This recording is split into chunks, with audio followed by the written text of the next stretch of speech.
Hi, I'm Aarati Krishnan. Welcome to episode 15 of Question of Money.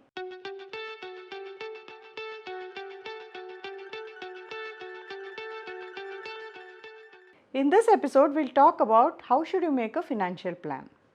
So in life, some of us like to plan out everything very neatly. Some of us like to take things as they come. And the latter people often have more fun. But when it comes to your finances, having a financial plan always helps. In fact, it helps to reduce stress. Do you always keep stressing about whether you will manage to achieve all the dreams that you thought of? It could be having a vacation in the Northeast, or it could be planning for a higher degree, or you may want to buy your parents a sedan. If you have such goals which will take up far more money than what you earn every month, then you need a financial plan. Starting early is also one of the most important secrets to building up a lot of money over your career. This is another reason why you need to think of a financial plan as soon as you have some money in your hands. So there could be some goals over the next 1 to 3 years, there could be some over 3 to 5 years and some very long term like retirement. If you have dependents, you should list out their goals too. Do try to think long term and try to include the goals that could come up say 10 years down the line. No matter how young you are, always include retirement as a goal because this is one goal which requires a lot of money and therefore you need a really early start with it.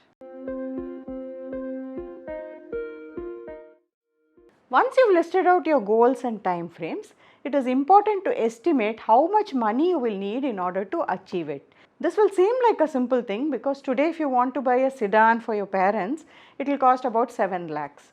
But you have to factor in the impact of inflation on each goal. So suppose you plan to buy this car 3 years later, at a 6% inflation rate, you will actually have to budget for 8.3 lakh and not 7 lakh. There are many online calculators which will help you factoring the importance of inflation on your targets. You will have to make similar calculations for all your goals over time. If you have plans of studying abroad, you will have to not only budget for inflation in the college fee, but also perhaps for the rupee dollar depreciation in case you are planning to travel. Once you have your goals, amounts and time frames figured out, then you can actually start to plan which investment you will make towards each goal. It is ideal to earmark one investment or one portfolio towards each of your large goals in your life. We already did a video on how to choose your investment products in which we have said what kind of investment products you should choose for different time frames. You can use those products accordingly in order to build your investments towards each goal. Now having figured out your goal, time frame, amount and investment, what you need to do is actually start your investment journey. There are many online calculators which help you figure out exactly how much you should invest each month in order to get to a large lump sum amount. There is a recurring deposit calculator from a bank which tells you that every month if you put in 5,000 rupees at a 7% rate of interest, you can get to 1.2 lakh by the time it is December 2025. This can help you with your plan of vacationing in the Northeast. If you are doing mutual fund SIPs towards longer term goals, then you have any number of calculators including one from AMFI that we have in the link here, which you can use to figure out your goal. This calculator tells you that to get to 5 lakh in 7 years, you need to invest about 4,000 rupees a month. Now, when using these calculators, often it is you who have to input the returns into the calculator. Be careful about using conservative return estimates. If you are using bank deposits, use a 7% return estimate. If you are using debt mutual funds, let it be 7.5%.